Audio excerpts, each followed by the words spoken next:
Heat, directed by Mann, set a new standard for firearms in cinema. Not just in how the guns are handled, but in how they sound. If you are lucky enough to have seen this epic masterpiece at the theater, you know what I am talking about. The weapons were fired with live ammunition during production to capture accurate sound profiles, and the cast trained live fire for 3 months under former SAS personnel before a single scene was shot. Every gun in this movie was chosen deliberately, and it shows. And somewhere in the middle of the downtown LA bank shootout, Val Kilmer does something that was apparently good enough to show to the US military as a training example. We'll get to that very soon, but first, let's get into the first firearm.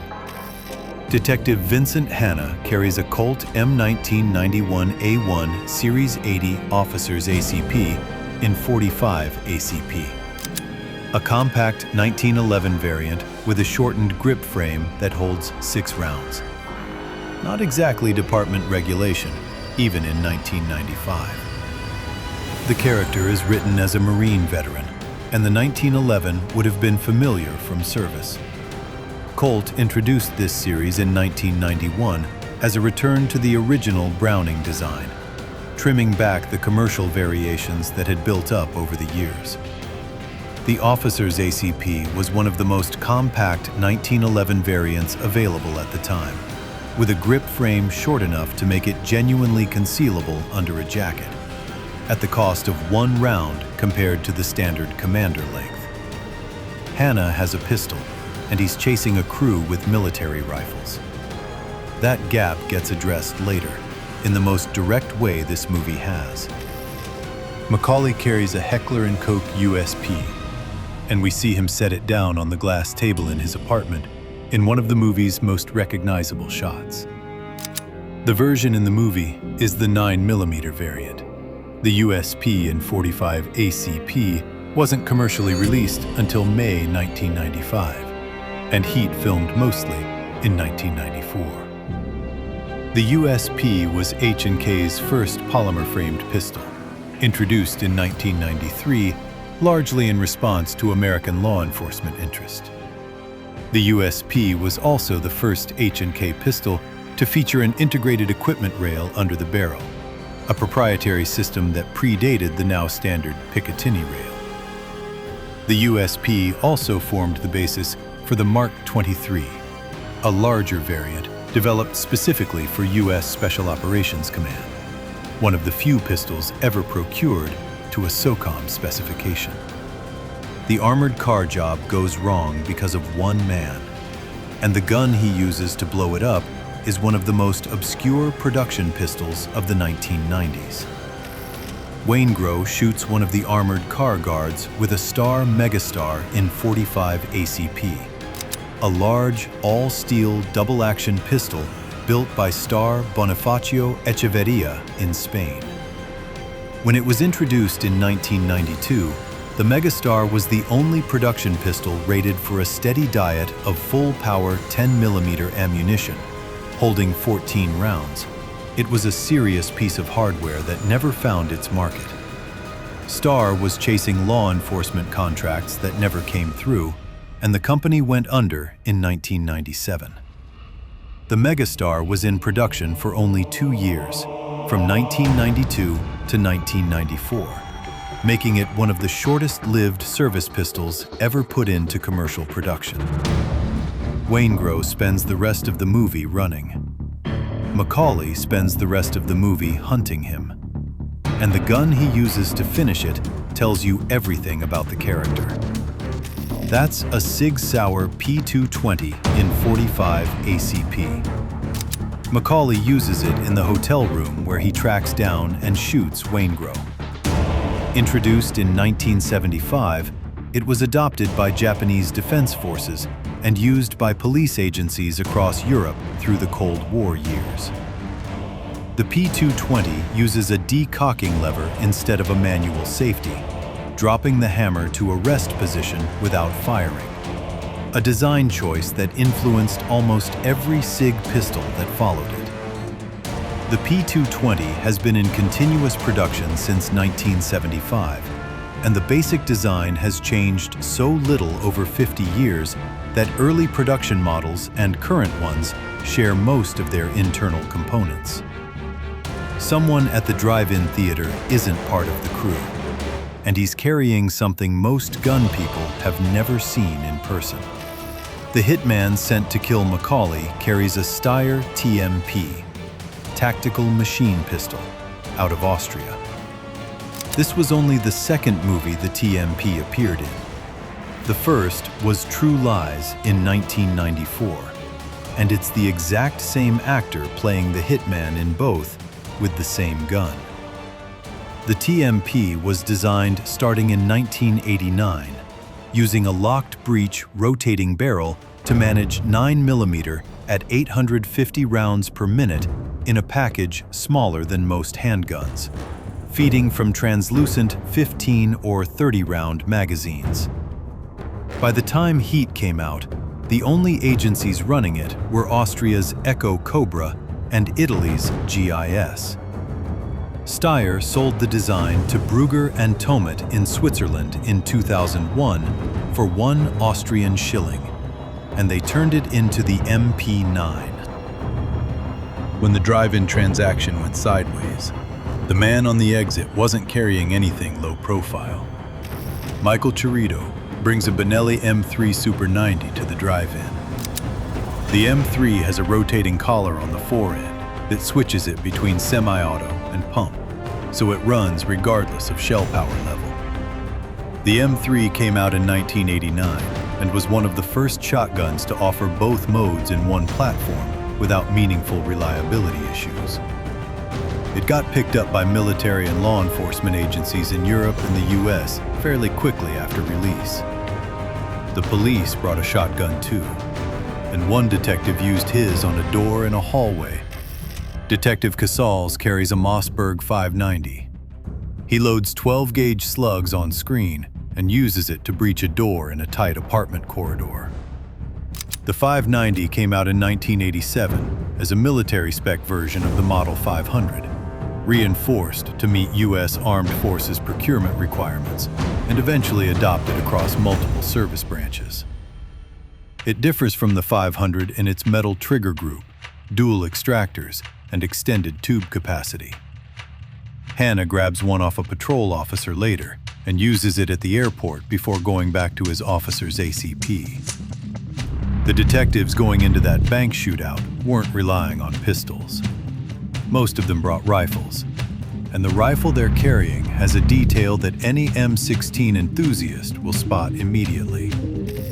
Several LAPD detectives carry M16A1 rifles fitted with M16A2 style handguards during the bank shootout.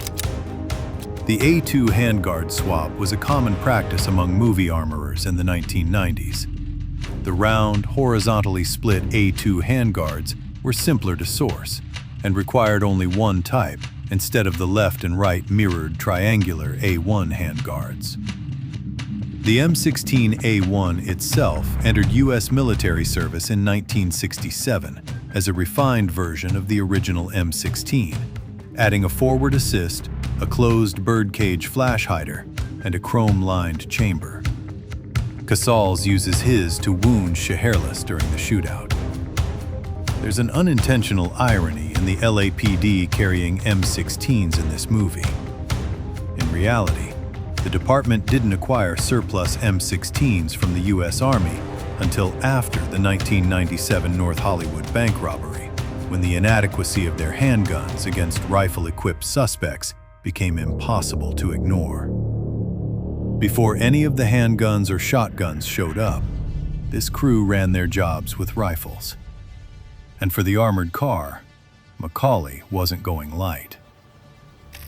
McCauley carries a Colt Model 654 on the armored car job, a 14.5-inch barreled M16A1 variant and direct predecessor to the M4 carbine. The 654 was adopted by several U.S. Special Operations units in the 1980s as a transitional carbine before the M4 became the standard issue platform across the armed forces. Colt built the 654 for military buyers who needed something shorter than a full rifle without going as compact as the commando variants, the gap the M4 would eventually fill permanently. Cheritto wasn't carrying a carbine on that job. He had something with a lot more reach. He runs an FN-FAL, the Paratrooper variant with a side-folding stock. He uses it to execute one of the armored car guards. The FAL saw service across more than 90 countries during the Cold War.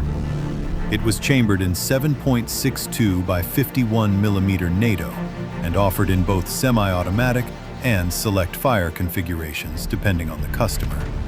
The British Army's L1A1 version was semi-auto only.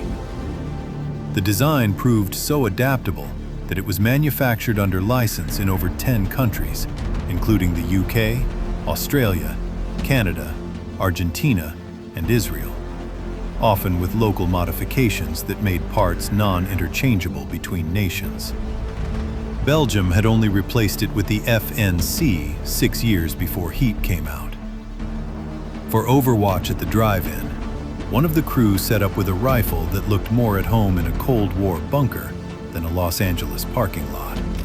Shiherlis sets up prone with an HK-91A2 on a bipod, iron sights covering McCauley's approach. The HK-91 is the civilian export version of the G3 battle rifle in 7.62 by 51 mm NATO, developed in West Germany in the 1950s from the Spanish Setme design. The G3 platform uses a roller-delayed blowback operating system rather than a conventional gas system, a design originally developed by Mauser engineers at the end of World War II. The HK-91A2 has a fixed stock. Shiherlis makes hits from that position on irons, the kind of result that came out of 3 months of live fire training with former SAS Sergeant Andy McNabb before production started.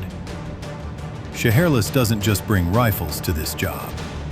His personal sidearm is a gun most people wouldn't expect from a professional armed robber. When McCauley finds Shiherlis sleeping on the floor after his wife kicks him out, there's a compact pistol in a holster next to him, a Beretta 84 FS, also known as the Cheetah. The 84 FS is part of Beretta's 80 series, introduced in 1976 and designed primarily for the European law enforcement market, where smaller calibers were considered acceptable for duty use. It feeds from a 13-round double-stack magazine, a high capacity for a .380 pistol at the time. The 80 series shares the same open slide design and control layout as the Beretta 92, scaled down into a more compact package. Beretta produced the Cheetah series continuously from 1976 until 2017, when production paused, before reviving it in 2023 with the updated 80X variant.